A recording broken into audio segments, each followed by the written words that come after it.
you're at your wit's end. So you throw your hands in the air and declare, I don't know what to do next. Maybe it's out of the frustrations from the brokenness in the world around us and in our own lives, or this overwhelming sense of responsibility for the burdens on our shoulders, or the decisions that we're faced with trying to make the right ones. Maybe we're trying to heal from being broken-hearted. Maybe we're trying to heal someone's heart we've broken. When my friends find themselves in this season of life, I'm ready to pray with them. Can I pray for you? And a few times I've been met with the response, no thanks. I'm not really interested in what God has to say about my life. I've seen how he works in other people's lives, and I'm just afraid he's going to ask me to do something I don't want to do, or to go somewhere that I don't want to go, enter into or deal with a relationship that I have no interest in anymore. Or he's going to ask me to give up something that's really special and important to me, or he's going to ask something from me and it's going to hurt.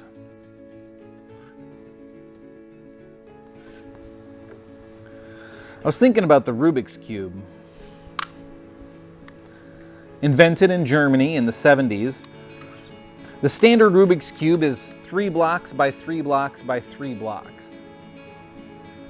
And this small cube has over 43 quintillion possible combinations of colors. Now they make other sizes as well, 4 blocks, 5 blocks, up to 17 by 17 by 17. I even saw an advert online for someone who 3D printed their own 31 by 31 by 31 blocks. Have you ever tried to solve one? It's been years since I've tried, and I got to the point where I was so frustrated and I couldn't figure it out that I thought, I'll just get one side all one color. Surely it can't be that hard to just get all the yellows on one side. And as I would make some progress and I'd only have a few cubes left to get on that one side, I found I wouldn't be able to move those blocks unless I undid some of the progress that I had made. And I was so frustrated and I couldn't figure out how to keep moving forward, so I'd throw my hands in the air and say, I don't know what to do next. Now, there are tutorials. You can watch a YouTube video, 5 easy tricks on how to solve a Rubik's Cube for beginners. And then there's the moderate difficulty, hard, even master level. And the champions who reach master level of difficulty are called speed cubers. And there are international competitions where these speed cubers will compete with each other to see who can solve the Rubik's Cube the fastest. And some masters are so connected, familiar, and intimate with the cube that they can solve it blindfolded.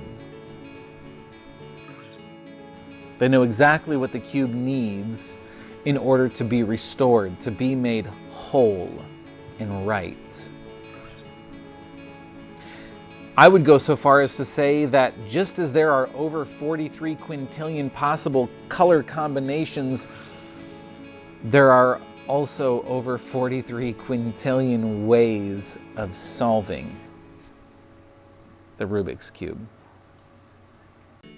In the first 4 books of the New Testament, we see that Jesus is performing innumerable miracles. He heals physically, yes, but also emotionally and mentally and spiritually. He presses into and heals in those broken parts of our hopes and our dreams, our own messes, our own sin, and our own righteousness. But what we might notice is that Jesus never performs the same miracle the same way twice. Every time he heals a deaf person, he does it differently. Every time he raises someone from the dead, he does it differently. Every time he works his miraculous power of life-giving healing and restoration and resurrection. It's unique, it's different, almost as if he's saying, I know exactly what you need, and it's unlike anything else I've done for anyone else.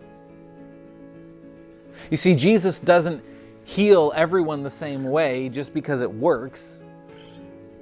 No. He knows you and exactly what you need to be made right, to be restored, to be made whole.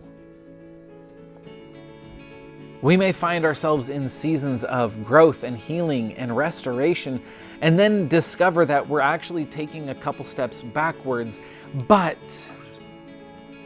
God's purpose and intention is always to keep us moving forward, not to frustrate us so that we throw up our hands and say, well, I don't know what to do, so I'm just not going to bother with it, but to learn to trust that He is working our greatest good out in every situation.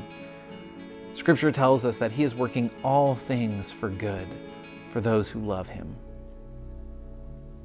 If you are chasing after God, learning how to let Him put the pieces back together, learning to trust Him, learning to give yourself over to Him, and you are experiencing those uncomfortable, difficult scenarios, those painful relationships, suffering for the sake of moving forward, I am asking you, please let Him finish what He's begun in you. He will finish it, and it will be for your greatest good.